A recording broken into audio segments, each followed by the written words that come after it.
Life after the quake was 3 months in Birdwood Spinal Unit and very happy to get home, but then I guess that's when a lot of new challenges arose of integrating back into what was, I guess, a new normal life. I eventually got back to work in the August following the quake.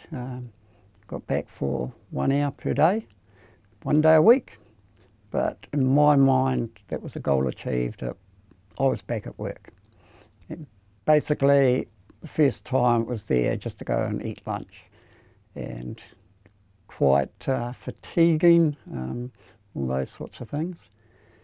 And as time's gone by, I've got back into more work. I do a sedentary job in a hydraulic engineering company that I spent most of my life working in that trade. So now I'm doing admin and, well, mostly admin for the guys in the workshop. So nice little office in the workshop and that suits me.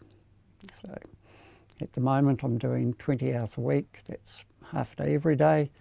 Mix it up with the breaks of the day and it gives me a good work-life home balance. But fatigue, even after 10 years, is still quite high. So it's something I have to manage, medication for chronic pain. So we're working on reducing that at the moment. So yeah, life's a balance and it could be pretty good if I get it right. Because I remember we interviewed Sue as well, or Julie and Sandra interviewed Sue, and the accident had a big impact, of course, on your family's life as well. Yeah.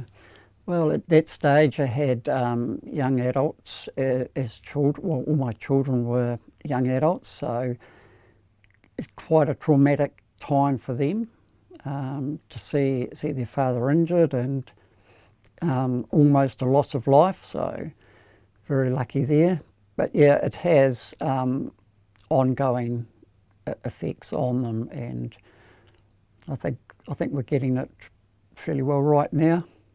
So it's taken quite a while of them talking about it with you, and yep, yeah, absolutely. And there's still their memories of that day and that time, and yeah, it's something that I guess they have to work out in their own minds.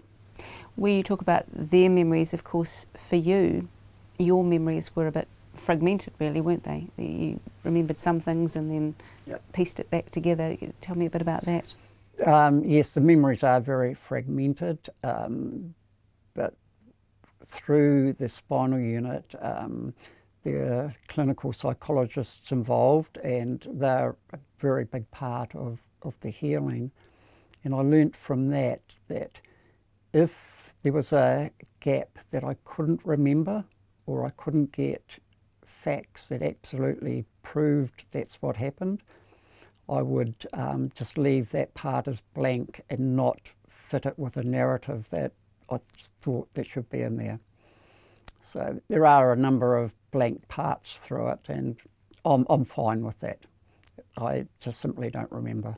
In terms of marrying that up, I guess, with what your wife remembers about it, I mean, have you talked about that? Has she been able to fill in some of the blanks for you?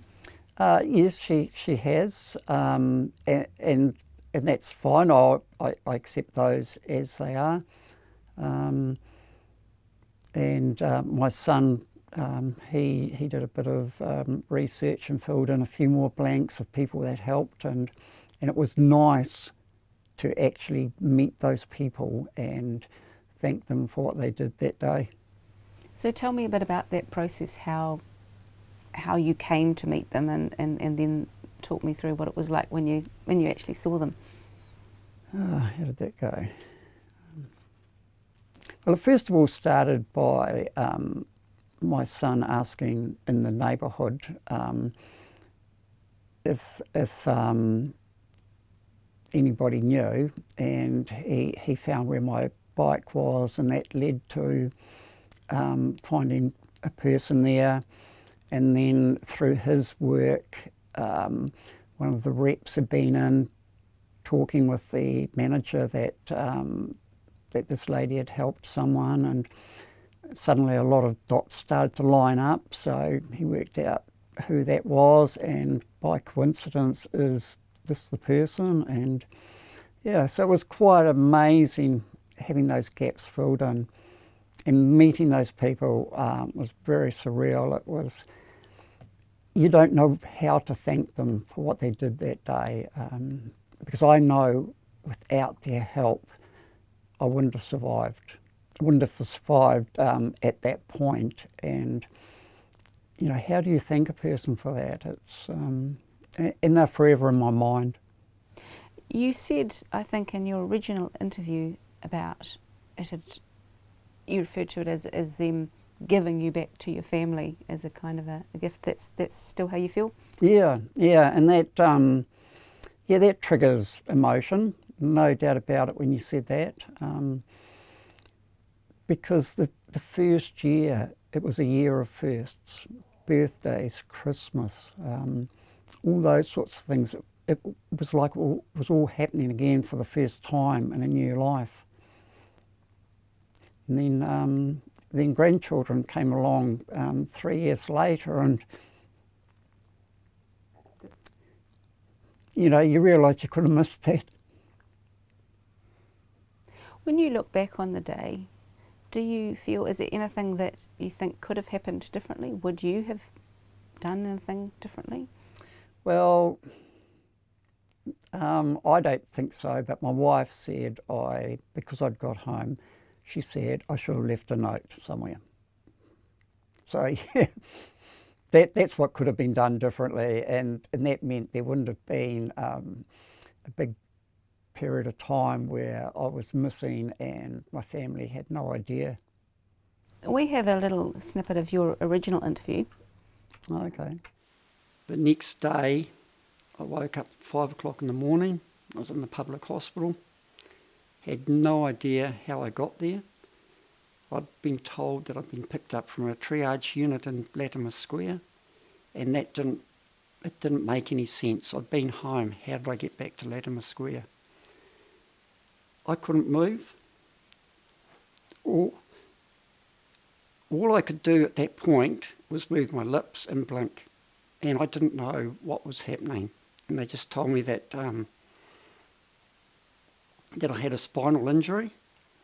They said it was 5 o'clock in the morning when I asked where my wife was, and they said that they hadn't contacted her. It wasn't until about 1 o'clock that day that she finally got a message as to where I was. What does it feel like to see that again? It does rise up emotions, but I think that I've got everything sort of pigeonholed, and I've got it all in the right places, and it's now nowhere near as difficult. At the point of that first interview, I was barely walking. You lose a lot of confidence. Things that you were able to do, you suddenly can't. And it was just trying to find what would be a new normal. And so, as you say, you've had a new life since then, effectively. So potentially, I guess, that person was the beginnings of the new Ken. Oh, yeah, absolutely. And I think to be able to keep celebrating life is absolutely wonderful. You know, you get up each day and, yeah, this is good. And then to have grandchildren come along, that's been absolutely magic. And there's been a lot of gain from them, because I watched them and they learn to crawl and walk and those sorts of things. And their minds are not cluttered up with, this is too hard, it's too difficult, it's going to hurt. They just get on and they find another way of getting from A to B if they can't walk. So for me, there's been a lot of learning with them and growing with the grandchildren. obviously you've seen a bit of that interview there. It's maybe brought a few things back, but over time, you know, memories fade, don't they? They do. When you look back, do you still have, you know, one or two things that are sharpest in your memory from that time? Probably one of the things that is the sharpest is when I went home from Burwood Hospital at Easter, and I was eager to go home just for a weekend, so I was allowed 2 nights out. And then I found I didn't fit into home life. I didn't fit anywhere. I felt like a square peg in a round hole, just nothing fits. And got to the stage and I said to my wife, "You have to take me back." And that is probably one of the hardest times of all, where you realise you don't fit. And, you know, you're in tears all the way back to hospital. But it's from there that you realise what you have to do, you pick yourself up and you carry on. And there's a lot of down times as well, but over the years they've got less frequent, and you work through it. And it's still work in progress.